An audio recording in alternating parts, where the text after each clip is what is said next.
Орман іші, қармен бүркеген шыршалар, ормандағы барлық аң жаңа жылға асыр сала дайындалуда. Ешбірінің қолы бос емес. Тиіндер ағаштарға жылтырақ іліп, кірпілер шамдарды орналастырып, ал аюлар үлкен шыршаны алаңға қойып жатыр. Барлық жануарлар жақындарына, достарына түрлі сыйлықтар дайындап, шыршаның астына әкеліп қойып жатты. Барлығы көңілді, мерекені асыға күтіп жүр. Алайда бір жануар бәріне сырттан қарап жүріп, дайындыққа мүлдем атсалыспады. Ол қу түлкі еді. Түлкі шыршаның астындағы сыйлықтарға қызыға да қызғана қарап тұрды. Не деген көп сыйлық! Неге бәрінде сыйлық бар, ал менде жоқ? Бір кезде аю ұлына сыйлығын әперуге теріс бұрылған сәтте, түлкі ақырын басып шыршаға жақындап келді де әдемі қорапты ұрлап алып кетті. Міне, мынау менің сыйлығым, деп өз-өзімен іштей сыбырлап сөйлеп, ініне қарай бет алды. Дәл осы сәтті күтіп, ұйықтамай жатқан түлкі ақырын інінен шығып, шыршаның астындағы барлық сыйлықтарды алып кетуді көздеді. Тиіннің жаңғақтан жасалған әдемі моншағы, кірпінің орман жаңғағынан жасаған бәліші, қоянның әпкесіне арнап тоқыған жұмсақ мойын орағышы. Барлық сыйлықтар жоғалып кетті. Таңертең жануарлар ұйқысынан тұрып, алаңға жиналып, бәрі таң қалып қалды. Мен өз балама ойыншық аю сыйламақшы едім, бірақ ол жоқ, деп дауыстады аю. Менің пісірген бәлішім де жоқ, деп жылады кірпі. Мұндай жаман әрекет жасаған кім болды екен?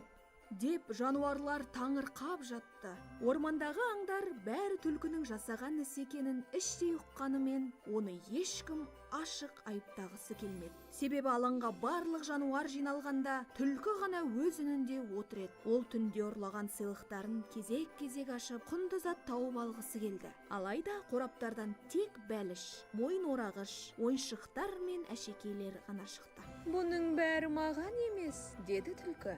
Неге маған бұл сыйлықтардың ешқайсысы да маңызды емес сияқты көрінеді? Сосын түлкі інінен шығып, алаңда жиналып тұрған аңдарды көрді. Жануарлар, көңілімізді түсірмей, мерекені бәріміз бірге тойлайық, деп аю ұсыныс тастады. Иә, ең бастысы сыйлық емес, бір-бірімізге деген достық сүйіспеншілігіміз, деп қоштады тиын.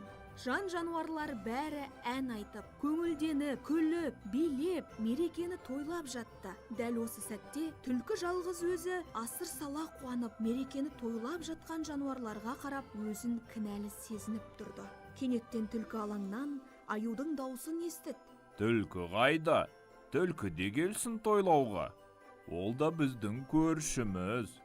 Түлкі де жаңа жылды жалғыз қарсы алмауы тиіс. Мен бе? Мерекеге ме? Менің жасаған жаман әрекетімнен кейінде ме? Деп таң қалды түлкі. Ініне кіріп кетіп, біраз уақыт ойланып отырып қалды. Кейіннен барлық сыйлықтарды қайта дорбасына салып, алаңға алып шықты.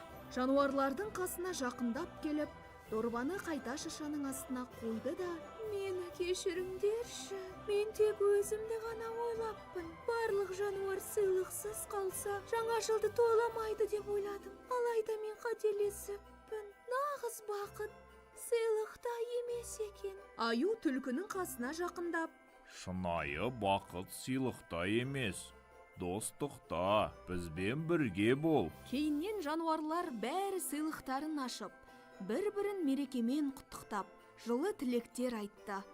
Аю қонжығын қатты құшақтап, кірпі өзінің бәлішін ортаға қойып, ал қоян өзі тоқыған шарфтың бір бөлігін бәріне сыйлады. Осы сәтте түлкі шынайы бақытты екенін сезді. Сол түні алаң жарқырап, ал жануарлар жаңа жылды ерекше көңіл күймен қарсы алды. Ал түлкі ештеңе ұрламай, нағыз бақыт сүйіспеншілік пен кешірімде екенін ұқты.